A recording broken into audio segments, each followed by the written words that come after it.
Hello coders, welcome back to our YouTube channel coding sister. So I hope आप लोग पहले की तमाम वीडियोस को देख रहे होंगे और आपको पसंद आ रही होंगी। तो हमारी टाइप स्क्रिप्ट की सीरीज़ को आगे लेके चलते हैं।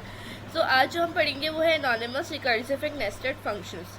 एनोनिमस फंक्शन से स्टार्ट करते हैं। बेसिकली एनोनिमस फंक्शन हमारे पास जो है एरो फंक्शंस या लैम्डा फंक्शंस हम इसे कहते हैं। इसमें हम एक सिंटेक्स डिफाइन कर देते हैं। जब हमें नहीं पता होता हमारा जो फंक्शन है वो क्या होने वाला है, या तो हम उसके लिए क्या कर देते हैं, फंक्शन के कंसाइसली एक एक्सप्रेशन बता देते हैं, जिसके थ्रू जैसे मैंने यहाँ पर एक फंक्शन क्रिएट किया,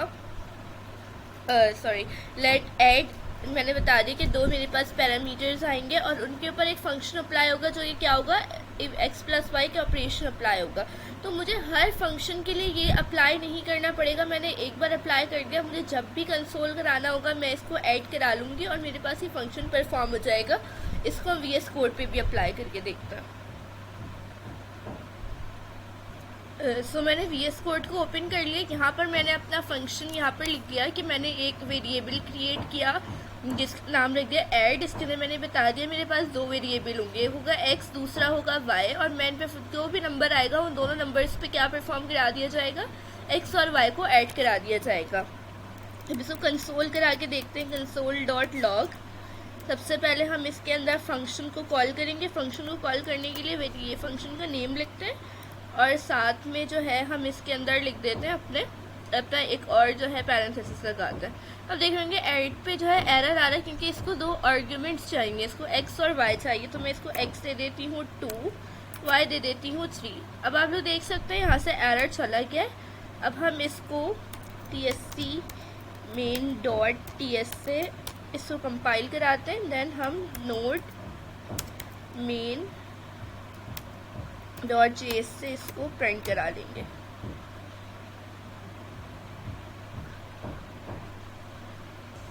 सो यहाँ राइटिंग मिस्टेक हो गई थी, नहीं हुआ। सो यहाँ पे हम सही देखते हैं, देखें प्रिंट होकर आ गया, 2 में 3 ऐड हो गए। यहाँ पर हमारे फंक्शन वर्क कर गया। सो एनोनिमस में यही फ़ायदा होता है, हमें जब नहीं पता होता, हम कोई भी फंक्शन लगा रहे होते हैं, फंक्शन लगाते हुए नहीं पता होता क्या वैल्यूज़ आने वाली है, तो हम क्या कर देते हैं, फंक्शन क्रिएट कर देते हैं और उसके बाद हमें क्या हो जाता है, आंसर पता चल जाता है। इसकी जगह कोई स्ट्रिंग भी हो सकता है। तो इसको हम इस तरीके से एनोनिमस फंक्शन को यूज़ करते हैं। दूसरा हमारे पास है रिकर्सिव फंक्शन। रिकर्सिव में हमें पता होता है, हमें रिकर्जन हम क्या कहते हैं, एक चीज़ जो बार बार रिपीट हो रही होती है। तो ये फंक्शन का वो पार्ट है जिसमें फंक्शन को कॉल कराते हैं, अपनी प्रॉब्लम को ब्रेक डाउन कराते हैं डिफरेंट पार्ट्स में, सब स्मॉलर पार्ट्स में, और वो फंक्शन हमारे पास बार बार कॉल होता रहता है। ना कि हमें अगर मुझे एक फंक्शन को 5 बार कॉल कराना है तो वो 5 बार कॉल होकर आए। इससे बेहतर हम एक ही फंक्शन को यूज़ करते हैं और हमारे पास कॉल होता रहता है। जैसे कि मुझे काउंट डाउन करनी है 5 4 3 2 1, तो मुझे फंक्शन लगाना पड़ेगा। एक बार मैं 5 को कॉल कराऊंगी, एक बार 4 को कराऊंगी, एक बार 3 को, 2 को, 1 को। ऐसा नहीं करते, हम इसमें एक साथ फंक्शन अप्लाई करते हैं और वो रिकर्जन होकर हमारे पास क्या आ जाता है, फंक्शन अप्लाई हो जाता है। इसके दो केसेस होते हैं, एक होता है बेस केस, एक होता है रिकर्सिव केस। बेस केस क्या होता है, जहाँ पे फंक्शन हमारा क्या हो जाता है, स्टॉप हो जाता है, वो चीज़ जहाँ पे फंक्शन आके रुक जाएगा। और हमारे पास दूसरा रिकर्सिव केस क्या होता है, जहाँ पे बार बार फंक्शन रिपीट होता रहेगा। जैसे मैंने यहाँ पर क्या बोला है कि मैं इसको VS कोड पे ओपन करती हूँ, फिर इसको हम समझते हैं।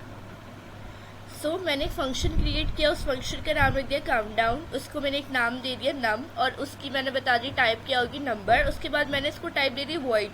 वॉइड का मतलब ये कि हमें नहीं पता क्या प्रिंट होकर आना है, हो सकता है कोई नंबर भी हो सकता है, बूलियन भी हो सकता है। सो जब हमें एक एनोनिमस टाइप होती है, टाइप हमें नहीं पता होती, तो हम क्या कर देते हैं, वॉइड का यूज़ करते हैं। अब इसके अंदर हम कह रहे हैं अगर हमारा नंबर 0 या 0 से छोटा होगा तो हमारे पास क्या प्रिंट होकर आ जाएगा, डन हमारे पास जो है प्रिंट होकर आ जाए। अदरवाइज क्या होगा, उससे पहले जो हमारे नंबर है उसमें से एक नंबर से पहले नंबर प्रिंट होकर आएगा और फिर उसके बाद नंबर में से 1 माइनस होता रहेगा। रिकर्जन इसके अंदर होती रहेगी। सो इसको अब हम प्रिंट करा के देखते हैं। TSC से हम इसको जो है कंपाइल करा लेंगे मेन डॉट जेएस की फाइल में, देखते हैं रिकर्जन होती है या इसमें नहीं होती। उसके बाद हम नोड की फाइल से इसको प्रिंट किया था। अब देख सकते हैं रिकर्जन हो रही है। पहले नंबर 5 था, वो प्रिंट होकर आया, फिर 5 -1 4 3 2 1, और लास्ट में जो हमारे पास 0 तक जब पहुंचा तो हमारे पास क्या प्रिंट होकर आ गया, डन प्रिंट होकर हमारे पास आ गया। सो ये इसकी बेस थी और ये यहाँ पर रिकर्जन हो रही है। उसके बाद हमारा लास्ट है नेस्टेड फंक्शन। नेस्टेड फंक्शन के अंदर हम क्या करते हैं, जैसे नेस्ट होता है ना, हम एक के अंदर एक दूसरी चीज़ होती है, इसी तरीके से हम नेस्ट बना लेते हैं। एक फंक्शन के अंदर एक और फंक्शन कॉल कराते हैं, और उस जो हमने फंक्शन एक और फंक्शन या दूसरा फंक्शन बनाया जो वेरिएबल है, जिन्होंने पहले टाइपस्क्रिप्ट पढ़ी हुई है या जिन्होंने पहले वीडियोस देखे उनको अंदाज़ा होगा कि जो वेरिएबल हम फंक्शन के अंदर बनाते हैं उसको हम बाहर एक्सेस नहीं कर सकते, वो सिर्फ फंक्शन के अंदर ही वर्क करेगा। लोकल स्कोप, ग्लोबल स्कोप हमने पढ़ी थी, आप लोग ने अगर नहीं पढ़ी तो आप लोग वो वाली वीडियो जाके देख सकते हैं। तो हम उसको इसके अंदर एक्सेस नहीं कर सकते। लेकिन नेस्टेड फंक्शन में हम क्या करते हैं, फंक्शन के अंदर एक और फंक्शन बनाते हैं, देन उसको हम क्या कर लेते हैं, एक्सेस भी कर लेते हैं। इसको भी हम जो है VS कोड पे करके देखते हैं। सो मैंने यहाँ पे एक फ़ंक्शन बनाया, उसको मैंने नाम दे दिया आउटर फंक्शन का, ये बाहर वाला फंक्शन है। इसके अंदर मैंने एक और वेरिएबल बनाया, उसका नाम मैंने रखा इनर फंक्शन, और उसके अंदर मैंने एक फंक्शन कॉल करा लिया, यानी दूसरा फंक्शन भी बन गया। अब मैं कंसोल डॉट लॉग करा रही हूँ हेलो फ्रॉम इनसाइड। अब अगर मैं इसको कॉल कराती हूँ, इस फंक्शन को कॉल कराते हैं हम, इसको कंपाइल करा लेते हैं। मैंने इस फंक्शन को इनसाइड वाले मैंने फंक्शन को बाहर कॉल कराना है। सो ये हमारे पास कंपाइलेशन हो रही है, क्योंकि बिकॉज जो है हम क्या कर सकते हैं, इसको प्रिंट नहीं करा सकते अगर ये हमारे पास इनसाइड कोई फंक्शन यूज़ हो रहा है। लेकिन आप लोग यहाँ देख सकते हैं कि यहाँ पे प्रिंट होकर आ गया है हेलो फ्रॉम इनसाइड। अब हमने बाहर अंदर वाला फंक्शन यूज़ करा लिया। तो हमने क्या करा है, बेसिकली हमने अपने आउटर फंक्शन को कॉल बैक कराया है, और आउटर फंक्शन के अंदर मैंने जो भी वैल्यू थी उसको मैंने रिटर्न करा लिया।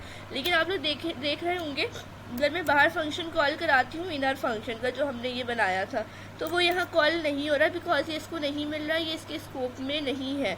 सो आई होप कि इसके थ्रू आपको समझ आया होगा नेस्टेड फंक्शन क्या होता है। इसके अलावा इस स्लाइड के अंदर ये 2 क्वेश्चंस भी दिए हुए हैं, आप लोग वीडियो पॉज करके इसको सॉल्व करने की कोशिश कीजिए, और अगर कोई मसला होता है तो आप लोग कमेंट सेक्शन में पूछ सकते हैं। और आई होप सो कॉन्सेप्ट आप लोग के क्लियर हो रहे होंगे इस सीरीज़ के थ्रू। और अगर ऐसी ही और वीडियो देखना चाहते हैं तो चैनल को सब्सक्राइब कर लें, बेल आइकन को प्रेस कर दें। And thank you for watching.